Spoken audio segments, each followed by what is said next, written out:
Hello, this time on Sitrep, is the European Convention on Human Rights damaging our military capability and personnel? You've got the good guys who are the bad guys. The bad guys are now the good guys. We are being prosecuted and terrorists are given immunity. I mean, it's absurd. Two very experienced SAS veterans explain why they want the UK to activate an opt-out clause. And distinguished legal expert Joshua Rozenberg is here to explain what an opt-out, or leaving altogether, could change.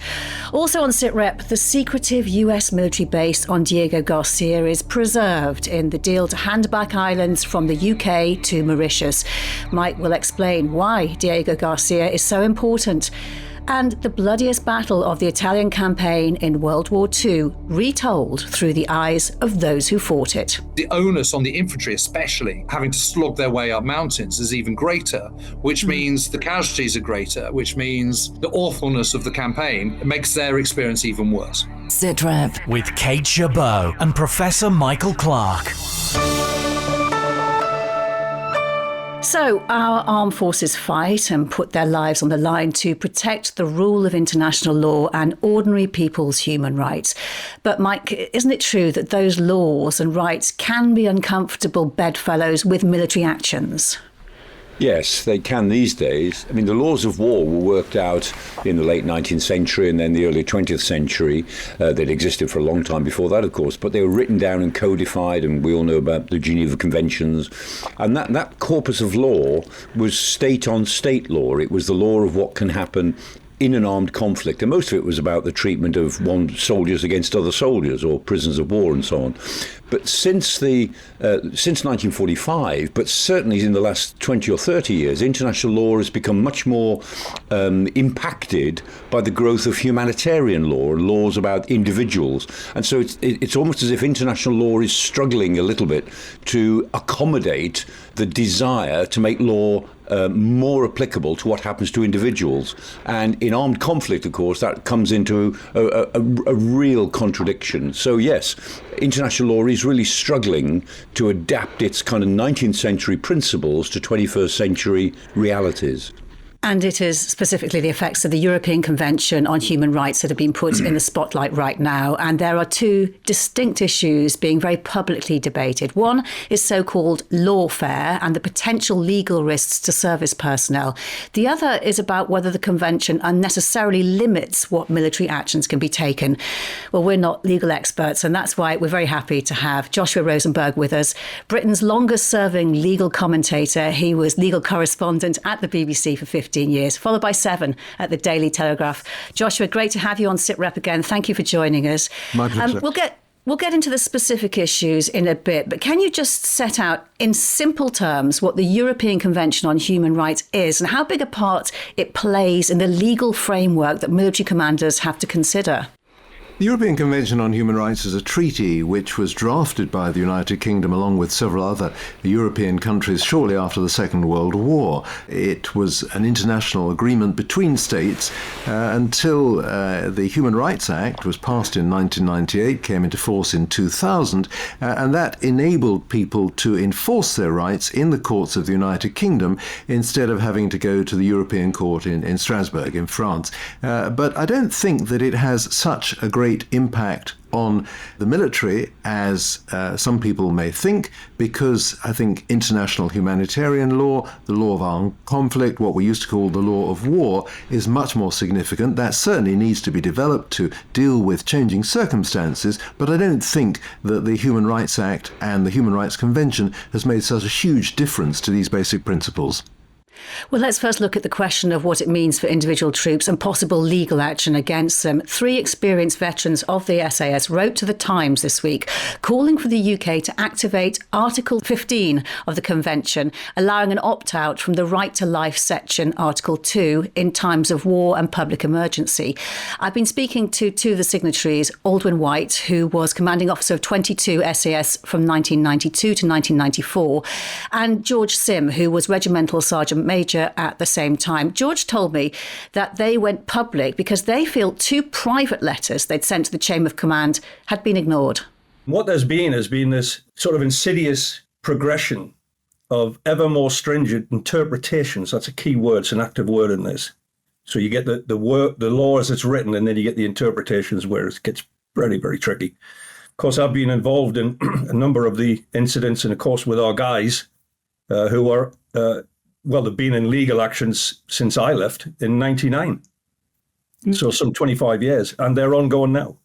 This living document status it has allows it to grow, but under the radar of Parliament. And that's the other key element. So this law changes incrementally, which happens to be not in our favour, but well beyond the reach of Parliament.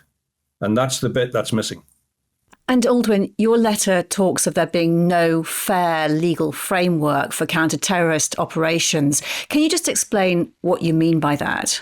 Well, for me, what really this is about, I think, is almost a breach of trust, as it were, a break in the chain. What you do is you commit soldiers to extreme circumstances where they put themselves in the line of fire. I would add that is all done within a very close legal framework and scrutiny. And after an incident, there is always a full forensic wash-up, as it were, and statements taken. So this is not done in some kind of freelance manner. This is done as authorised by ministers and by the chain of command, right? So you do that, and it is closed off, as it were, in a full legal sense. And then subsequently, what you do is you leave soldiers open to grievous legal process, vexatious legal process 2 decades later, which actually goes on and on.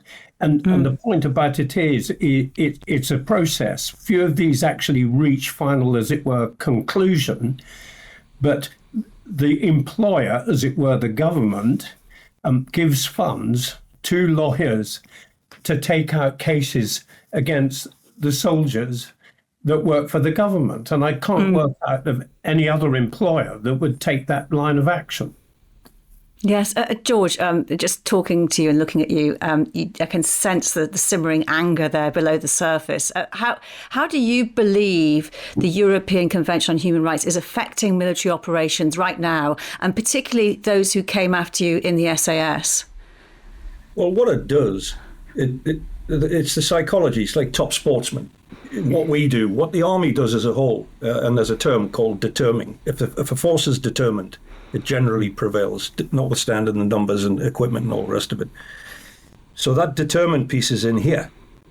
If you're degrading that determination by saying, effectively, go ahead and win the day, go ahead and take casualties, and your friends, many of mine who are dead, doing exactly that, go ahead and do all that. And by the way, you need to speak to these guys over here who come from Strasbourg, and they've got a little legal framework. They just want to lie across what you did, because their view of what is right and wrong is different to ours, as it happens. So you've degraded that. And we were at a funeral a couple of weeks ago in Hereford, one of our young blokes who died, sadly. And the community there is mush mabsut. They're not happy. And they feel cut off. They feel abandoned. And you just got to extrapolate that into current operations, and you start to see the danger that we allude to in that letter. Because if we're not determined, if we don't believe that what we're doing is on behalf of the British people and we're going to be punished for it, what's the point? Can you give any examples, George, of how it has affected military operations? Well, we are going to keep this in what we know, because there are issues going on at the moment that we will not stray into because it's all sub judice, and we'd be quite wrong by commenting on that. But that framework I've just described to you is live and it's real, and it will impact. There's no question. You call for the government to activate part of the convention that allows us to derogate from Article 2. That's the right to life. But that's meant to be for times of war or public emergency. What's the case to say we're in that position, Aldwyn? Well, I think that would be quite clear. Not specifically here at the moment, but if we looked at the whole Northern Ireland campaign, as it were, historically, that was a very straightforward public emergency, with the terrorist group bombing and shooting quite widely. And I think the people who wrote the convention originally came out of a wartime generation who just finished the Second World War. And they realized that there's a reality at the end of the day, and there has to be an exception clause, because you cannot actually tie it all up under Article 3. Article 2, because it just would not work. So exceptions can be made. And I think that is a very practical approach. But the British government, for reasons that only they can answer, and this is successive governments since 2000, just ignored it. And they've allowed this collision between this very rigid legal framework that changes, but not in favour of us, to compete with the chaos, the tragedy of combat, that moment when it all goes down. So here we are, some 24 years later, and what you've got the good guys who are the bad guys. The bad guys are now the good guys. And of course, the people who will pay the bill will be the public. We are being prosecuted and terrorists are given immunity. I mean, it's absurd. And it doesn't really matter how they intended it or how it evolved. The reality is what I've just said. Alden, why do we need to put that right to life Article 2 on hold, given it makes clear that it allows for use of necessary force to defend from unlawful violence, lawful arrest or detention, or lawful quelling of riots or insurrection? I think it is, as this develops in the legal framework, there's a whole raft of interpretation of the law as it develops. And that is beginning to, as it were, swing against the operator. So as it were, the operator actually is on the downside of all of this. So it's a development across. And also, you will note through the history of these what are called Article 2 inquests, which separates them from the standard inquest that was first initiated in the 12th century, but was changed by Tony Blair in 1998. There have been, to my knowledge, with our guys, no prosecutions. So what it is a complete waste of time. But in the process, we are taken apart, literally, in the witness boxes. And every single thing that we try to protect in terms of our methodology, which is state business, is put out into the public domain. So that's an intelligence gathering mechanism that the opposition uses. Because guess what? They can read too. The consequences of this, the impact is perhaps similar. If you look at the armed police nowadays, the rate of people wishing to actually join the armed police has just dropped off the scale. Nobody wishes to do it. And there are armed police officers who will now seek an indemnity before they go on an operation.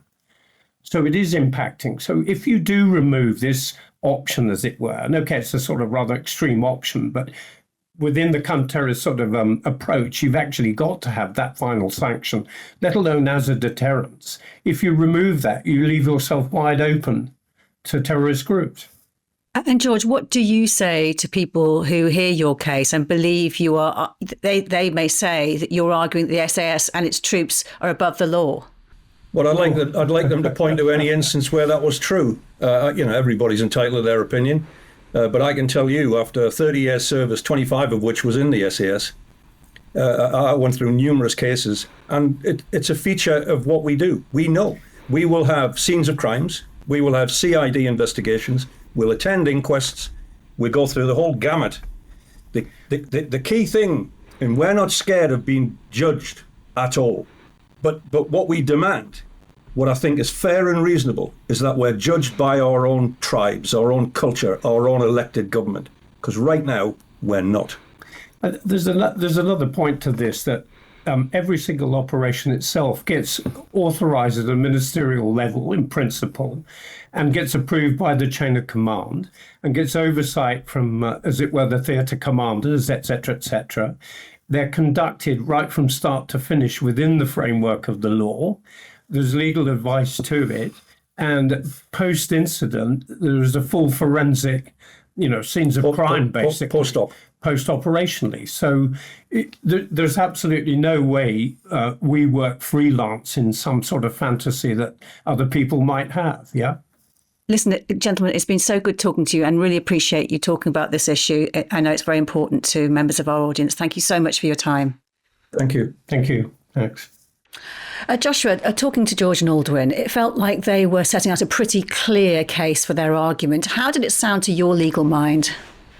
I understand where they're coming from, and they're fully entitled to the support of the chain of command, ultimately of the Ministry of Defence of the UK government. But I think that some of what they're saying is a bit confused. There have been prosecutions arising from events in Northern Ireland, but I don't believe there have been prosecutions arising from alleged incidents in more recent conflicts, Afghanistan, for example.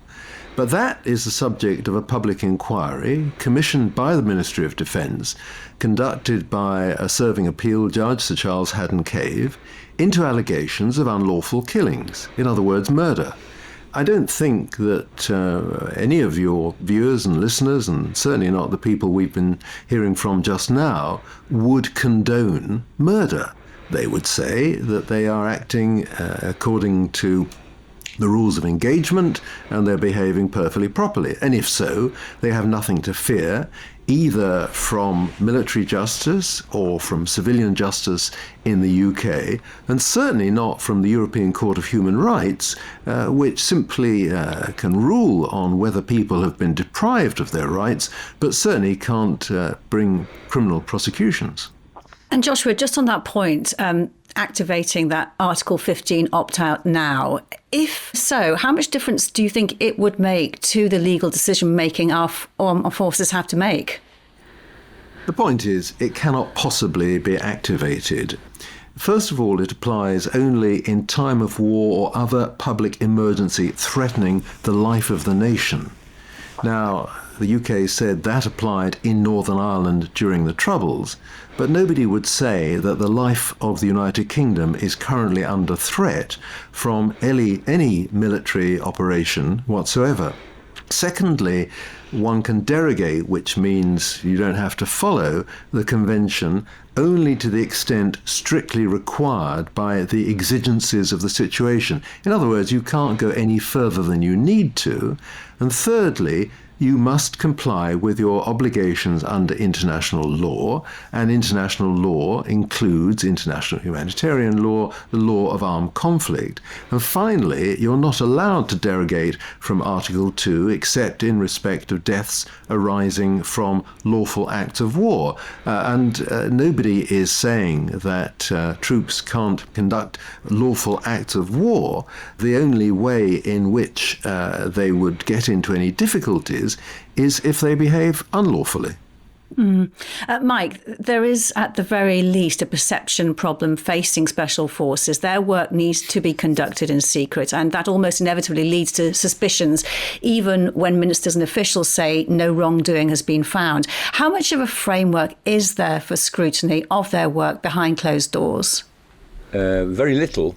Parliament has no power to demand information, neither that nor the parliamentary committees. I've been hanging around the committees as an advisor for a long time, and every time special forces issues come up, the argument is, or the line from the government is, we neither confirm nor deny. And you understand that. You understand exactly why that works, and by and large, people don't ask the questions. The problem with that is that it does create a public suspicion. If there were a better framework for committees to have a role, even the International Security Committee, if that committee could look at material and say, yes, we are satisfied that these operations were conducted properly and lawfully, that would be a bit reassuring. But the neither confirm nor deny mantra, understandable from an operational point of view, as it were, gets in the way of public acceptance. And although most of the public are pretty happy with the fact that we've got very efficient special forces, they do a very good job and they don't want to ask any questions about them, the fact is we're using special forces more than we've ever done before, and there's a significant minority of the public who are looking to find the difficulties. They're looking to criticise, and so this lack of any transparency gives them an easy argument to say that everything that special forces do must somehow be illegal, which is clearly absurd. But in a way, the government lays itself open to those unfair criticisms by revealing so little, even to privileged parliamentarians. And Joshua, we couldn't get into specific cases for obvious reasons, but there were several mentions there of Northern Ireland. Does the ECHR cover that period retrospectively? And even if it does, wouldn't opt-out now also apply retrospectively? I don't see how an opt-out would make any difference. Even if it was possible, which, as I've said, it's not, it doesn't operate retrospectively. And certainly the UK was bound by all sorts of laws, and troops in Northern Ireland were bound by rules of engagement. And I can't see that there is any way of avoiding prosecutions if there is evidence that troops have behaved unlawfully, and if prosecutors decide that a prosecution would be in the public interest. I think the Human Rights Act is a bit of a red herring. I can understand how the feeling behind it undermines confidence, and I understand the importance of confidence, and I can see how this has got to people and how unfortunate it is for military effectiveness. But I think it is a bit of a red herring because I don't think that the Human Rights Act and the Human Rights Convention, which it brings into domestic law, is really the issue here. It is whether troops are behaving lawfully according to rules laid down ultimately by Parliament in the United Kingdom. And Mike, just to explore a bit more the perception question, we know from private conversations members of our team have had that there is a feeling amongst some that current controversy surrounding the actions of the SAS are bringing the forces as a whole into disrepute. We're not able to judge the merits of those controversies at this point, but have we reached a point now where our special forces are just going to have to accept they have to open up a bit? Yes, I think that's true. Certainly, in terms of the degree to which operations and post-operational analysis can be scrutinised by somebody other than the chain of command itself. So there's got to be some verification of that, even if the public doesn't get to see it. Of course, they ought to have faith in the people looking at it. And also, I mean, as Joshua said, absolutely, I think the ECHR is a bit of a red herring in all of this. But if the forces, if individual soldiers believe that the ECHR is behind it, then that's a problem. And the reason that the ECHR gets such a kicking in the sort of psychology of soldiers is because it's been raised politically as a problem. I mean, we've had a decade of argument about this in the turbulent politics of the last decade, where the ECHR becomes an easy target, and that gets into the psychology of soldiers too. So even though it doesn't have much effect at all, if they think it does, then it is operationally unhelpful. And of course, it has been brought into the spotlight right now by the current Conservative Party leadership campaign. Robert Jenrick, who is down to the final two, wants to withdraw from the ECHR altogether. And he's claimed that one reason is the convention prevents our armed forces from capturing terrorists overseas. And so they're being killed instead. It kicked off an almighty row with his opponents, Joshua. From a legal perspective, is he correct? I don't think so. He was questioned about this by the BBC. He was pressed on whether he knew that special forces were killing rather than capturing terrorists. He referred to something said by the former Defence Secretary Ben Wallace. Ben Wallace had said that decision makers were being asked to make decisions which they might not ordinarily make, for example, to call in a drone strike and take lethal action in that way. He then added, this is Mr. Jenrick, of course I'm not going to elaborate on particular cases because these cases are not things that any ministers can speak about. But he is referring to a widespread belief, it seems, that troops are better off killing suspects than capturing them. It's said that sometimes troops are not given sufficient powers to make arrests, or perhaps they're not given sufficient resources, places to take detainees to, and if so, that's a failing of the chain of command, ultimately, of the government. And it's worth noting at this point that Aldwyn and George told me that recent outbursts, I quote, of senior politicians about Article 2 and what it forced us to do was absolutely 100% wrong. And they say it reflects a lack of understanding at the top level of politics. Mike, this question of taking captives across borders is contentious even without the ECHR. It's otherwise known as extraordinary rendition. And the UK's public position is that it's a very bad thing, even when allies like the US do it. Yeah, I mean, because the extraordinary rendition that we've seen in the so-called war on terror of 10 years ago was people being taken across borders so they could be taken to countries that tortured them. Because we always say, well, we don't torture people. No, the Americans don't torture people, but they send them to countries where they're happy to torture them. And that was a policy in which we were complicit. The government claimed that we weren't, but we were, and it did us a lot of damage in the eyes, I think, of our own public and of international opinion. And the point is, we all know counterterrorism is a messy and nasty problem. It tends towards brutality on the part of governments. It tends that way, and we have to be very, very careful in the way that we do it, because, as we say, for every terrorist you deal with, you are in danger of creating 2 or 3 more. And complicity with that sort of extrajudicial element on the part of allies is a real problem. We don't suffer from it quite so much now because the war on terror has taken a bit of a back seat, but we never resolved the problem, that's for sure. And Mike, another perception question, because what our armed forces do is done in the name of the British public and relies on their backing. So you then have to ask whether the public feel killing people, plotting terror attacks against us is acceptable, and whether it's actually worse than extraordinary rendition. Yeah, I mean, I think most of the public have a sense that if people are terrorists and they're plotting attacks, then they get what they deserve. That's in a sense is not such a public issue. But the idea that we are willfully bending the law or are willfully applying that sort of rough justice to people that we're not really sure about, that's when I think the public get rather uneasy about all of this. Again, you have to handle counterterrorism very, very carefully because, regardless of a humanitarian argument, you can do more harm to your cause than good if you are seen to adopt the indiscriminate tactics of the terrorist. And Joshua, if we finish on the biggest picture question about the ECHR, whether it means laws affecting our armed forces are being made by judges in Strasbourg and entirely disempowering our elected politicians, what's your take? It is perfectly true that the court in Strasbourg is developing the Human Rights Convention. I mean, to take a neutral example, it decided that the convention protected people who said they were suffering from the effects of climate change, talking about a group of elderly Swiss women who won a case at the Human Rights Court. So it's perfectly true that the convention is being developed, but that also happens under the common law, English common law, where the judges develop the law to meet new circumstances. But I don't think it is a problem. The new Attorney General, Lord Hermer KC, says that he's absolutely committed to observing international law, international human rights law, international laws of war. And that is a requirement that will filter down to troops on the ground. But provided they are given proper orders and provided they obey them, I don't think they should have much to fear. Joshua Rozenberg, it's been great speaking to you. Thank you very much for your time today. My pleasure. For more than 50 years, the US has had a very secretive military base on a small island in the Indian Ocean.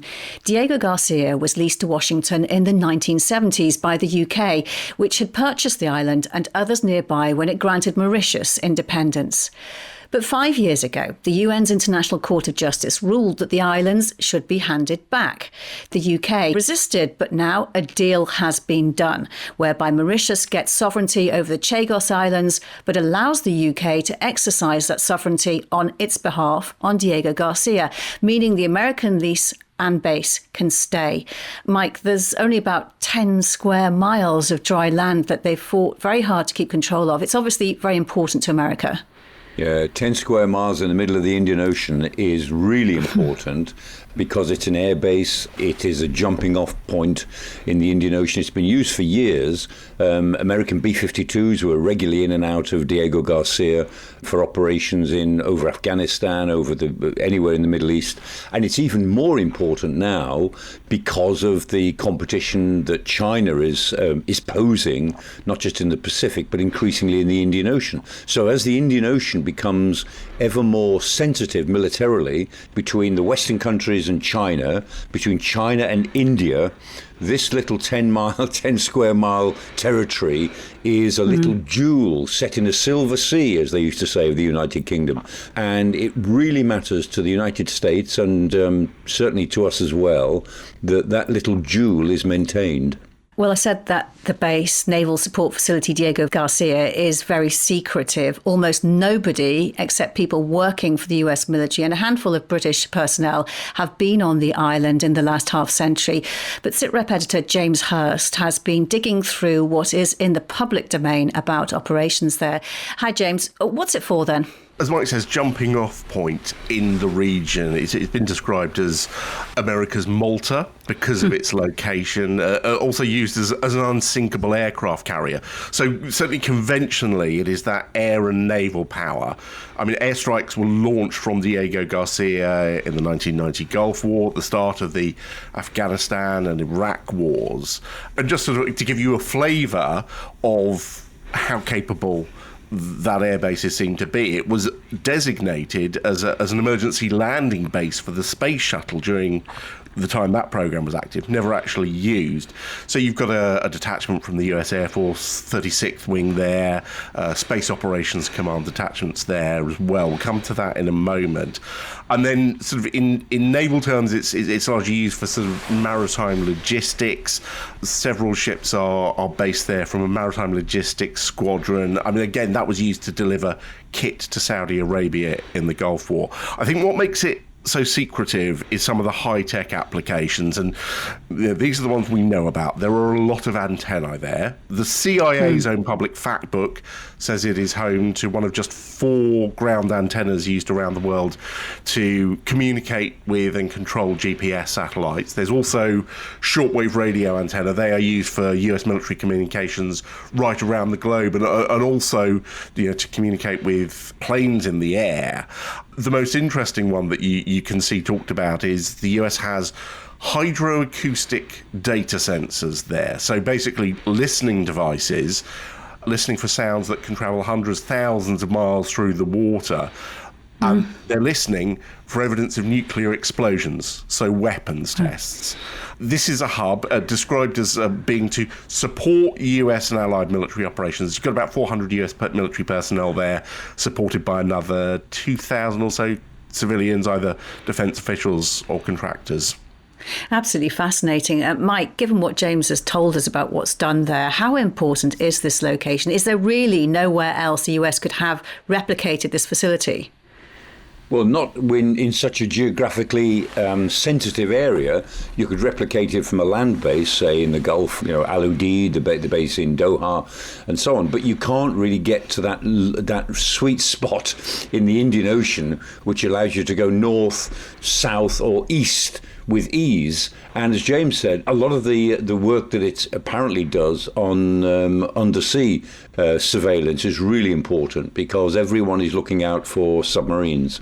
And they will be doing that for the next 50 or 60 years as submarine forces of the Chinese Navy, the PLA Navy, become more capable. You bet they'll be looking for submarines. So yes, when somebody said it's America's Malta, then that's absolutely right. It's just the geographical location of it. And years ago, when it was a big RAF base, they used to have a big Christmas dinner. And they're all men there, and they then, after drink had been taken, would have a huge game of football on the tarmac. And it was like 50 on one side and 50 on the other side, all chasing a ball around. I mean, all of them the worse for wear for drink. And I once said to somebody, who wins? And he said, who cares? There was there's a craziness about the place. When it was just like, 200 men, looking after these facilities in the old days when it was mainly British stuff. And James, I mentioned there are also a handful of British personnel on Diego Garcia. What are they there for? You've got typically around 40 service personnel there, mostly Royal Marines and Royal Navy.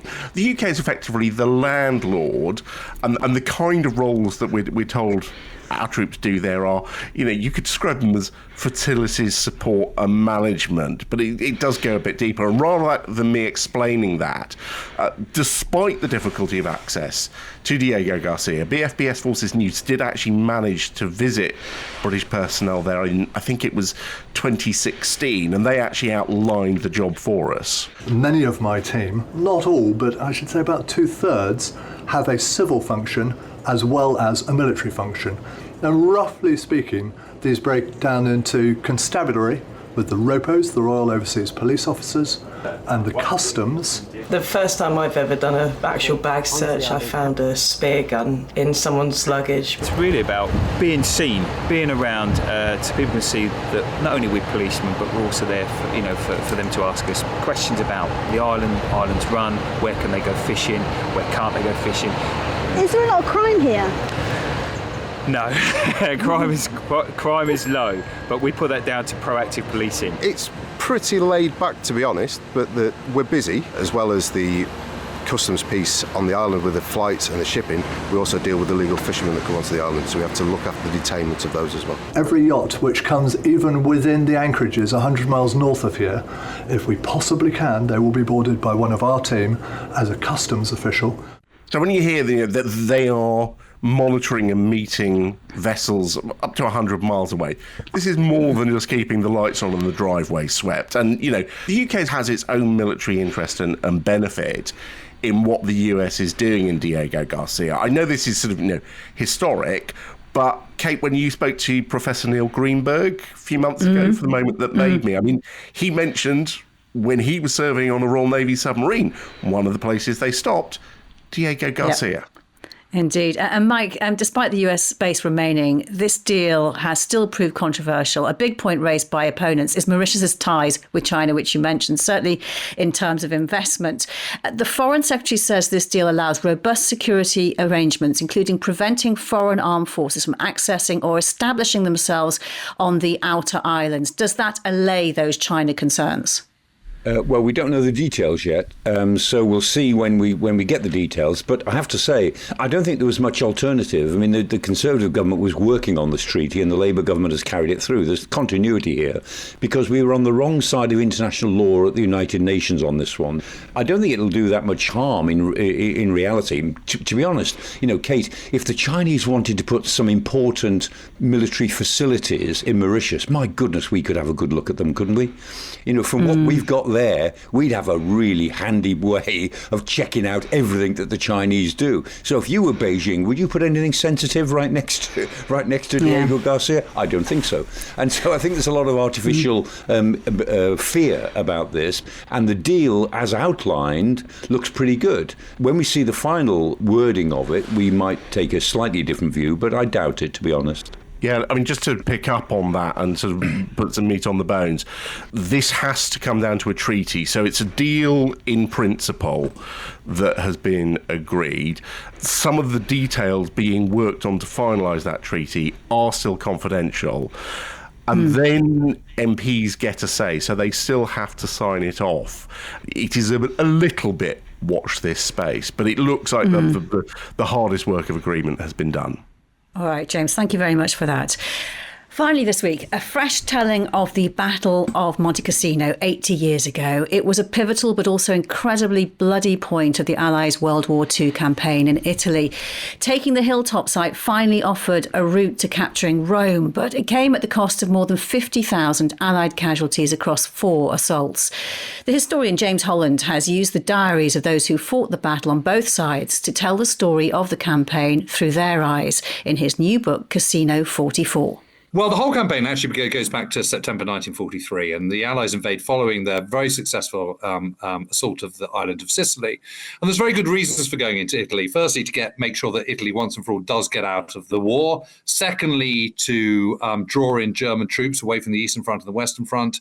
Thirdly, to capture, and this is perhaps the most important bit, to capture the airfields around the area of Foggia, which is on the Adriatic coast on the eastern side, about a third of the way up the leg of peninsula, and of course also to take Rome.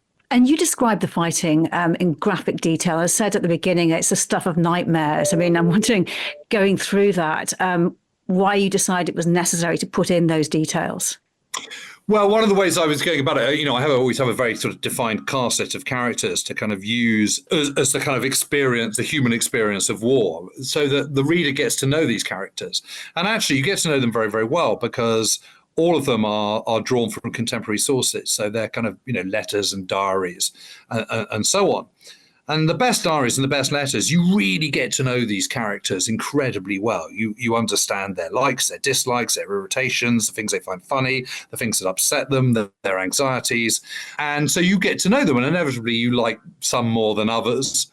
And the other thing about people writing their diaries and letters is you don't know whether they're going to survive the war or not. And of course, the law of averages suggests that a number of them aren't going to. And that's the case.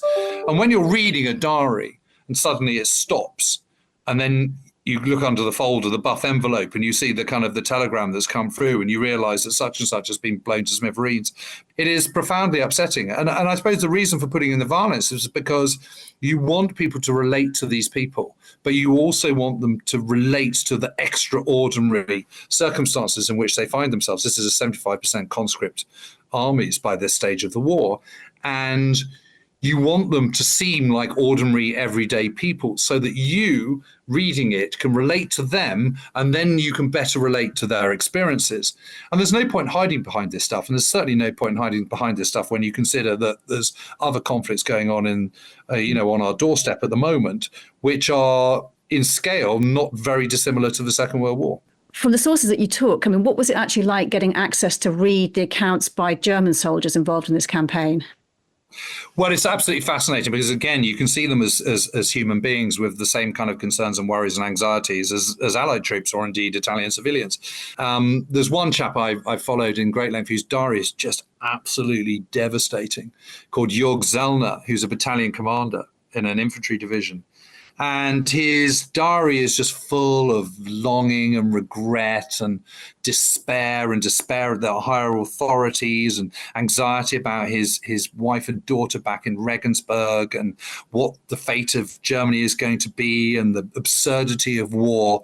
And it is impossible not to like him. He comes across as a very attractive, humane character, just caught up in events which are way beyond his comprehension or ability to influence. It's good to kind of look at the other side of the hill and see these things in the round and remember that we tend to tarnish all Germans as Nazis, but actually they're not all Nazis. And they have, whatever their political persuasion, they still have feelings and thoughts and regrets and anxieties and laughter and dislikes, just like anybody else. Now, you described the fight in the winter. It's very tough. What were the other main obstacles preventing the Allies' progress? Well, really, it's one of supply, because by this stage of the war, American shipbuilders alone build 8,719 landing craft, assault craft, between April 1942 and May 1943. But it's not enough because they're fighting a truly global war by this stage. They're fighting in the Pacific, all around the world. They're also, the number one priority in the European theatre is Overlord, D-Day as it's going to become. And although that's not going to take place at this point until May 1944, and as we know, doesn't eventually take place until the 6th of June 1944, that is still the number one priority, gearing up for that. And so they take the lion's share. And one of the really, really frustrating things about the Italian campaign, there's very good reasons for being there, and yet the Allies are unable to support them to the level that they would like to. And because of the narrow nature of the peninsula, it lends itself to outflanking amphibious operations. And literally everything the Allies do by the stage of war is amphibious, involves getting across one part of the sea to another. The problem is in Italy, they can't use that advantage in assault craft because the assault craft have a higher priority in other theatres of the war, which means the Italians are being relegated, which means the onus on the infantry, especially having to slog their way up mountains, is even greater, which means the casualties are greater, which means the awfulness of the campaign, compounded by the terrible weather and conditions and the topography in which they're fighting, it makes their experience even worse. And the Abbey at Monte Cassino became the main objective. Why was it so important to the Allies? Well, it's actually, funny enough, it's not really the Abbey. It's the Monte Cassino massive on which the Abbey is perched. And the issue is that it really shouldn't have been bombed. I mean, there was a much better plan by a British general called Francis Tucker, who was commander of the 4th Indian Division. But his suggestions were poo-pooed for various complicated reasons. And so he said, well, the alternative is to do a massive bombardment of the whole Monte Cassino massive. But you do realize if you do that, that is going to destroy the Benedictine monastery with all the implications that has, and he was trying to put them off. But instead of putting them off, they said, well, I think we'll do that. But the message that Tucker suggested, which is overwhelming the whole Monte Cassino massive with very, very heavy bombs from strategic 4-engine bombers, i.e. 4,000-pound bombs, didn't get through. I mean, when you look at it, it's absolutely unbelievable that it didn't, because he couldn't have been more explicit. And instead, they half-heartedly attacked the monastery with only comparatively small-sized bombs. And it destroyed the monastery, but didn't destroy anything else. So the whole thing was a complete fiasco. And really, it was one of those things where it was just kind of, it got lost in translation. And how was the battle finally won? Because there were 4 main battles, weren't there? Yeah, well, it's finally won because the weather dries out, which means that the mud in the valley floors dries out, which means the sky's clear of cloud, which means you can bring to bear your superiority in fighter aircraft and bombers and whatnot. It means you can start moving forward with tanks and trucks and artillery, and you can overwhelm the enemy. And by this point, the enemy was so had been so persistently hammered, there was kind of nothing left to put in the way of this progress. And also the amphibious operation, the half-hearted amphibious operation that had been mounted at Anzio at the beginning of January, which is about 35 miles south of Rome, had been enough to create a bridgehead, but not enough to kind of develop more than that. Having finished the book now and stepping back, I'm just wondering whether it's given you any new perspective or any thoughts on A, either history, or B, the current conflict, the attritional conflict we're seeing now in Europe. Well, absolutely. And one of the things that's absolutely true is that whenever you have urban fighting in built up areas, fibula as it's known, you always get extreme destruction. So I'm not in the slightest bit surprised at the state of Gaza, unfortunately. And one of the reasons is because, fighting in cities is incredibly difficult. It's very hard to control the troops. You can't see ahead very far. Your distances are shortened. So the easiest way to get around that is just to destroy all the buildings. And then you've got a cleaner kind of field of fire. So that's not surprising. The other thing that's hovering in the background is, of course, is the scale of the war in Ukraine, which is definitely of a kind of, Second World War level, certainly in terms of casualties, scale of destruction, effect it has on civilian infrastructure and so on. And it's sort of as though kind of 80 years haven't passed, and the lessons from the Second World War haven't been learned at all. James Holland, it's been really good talking to you. Thank you so much for your time. No, thank you, Kate. And James's book, Casino 44, is out now. Mike, has history underplayed the scale and importance of what happened in Italy? And in the same way as James says, it was almost seen as a distraction by at least some of those leading the war 80 years ago. Yes, and I think James's book is an attempt to sort of rehabilitate the Italian campaign in British military history. He's absolutely right. I mean, a lot of people didn't really believe in it. The Americans had to be persuaded to engage in the Italian campaign. Montgomery, who was in it with the 8th Army, he didn't really believe in it either. And he was glad enough to be taken out of the campaign to plan for D-Day.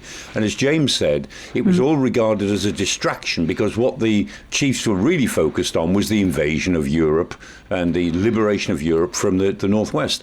And poor Harold Alexander, General Alexander, who was in charge of the whole operation, slogged his way all the way from sort of south to north, holding the armies together, very difficult circumstances. And eventually, he conducted a brilliant campaign in 1945, and on the 2nd of May 1945, more than 1 million Germans surrendered to him. And as the two armies converged, as the 8th Army and the American 5th Army, in that final offensive converged, they sort of crashed through, and they both converged on the last place for them to come together, which was the town of Finale. That was the name of the town, Finale. How appropriate is that? Indeed. And on that point, we will end ourselves today. Thank you, Mike, and thanks to all of our guests. Sitrep is back, as always, next Thursday. In the meantime, you can stay up to date with all the latest defence news on our website, forcesnews.com. For now, though, from me, Kate Chabot, thank you for joining us. Bye-bye for now.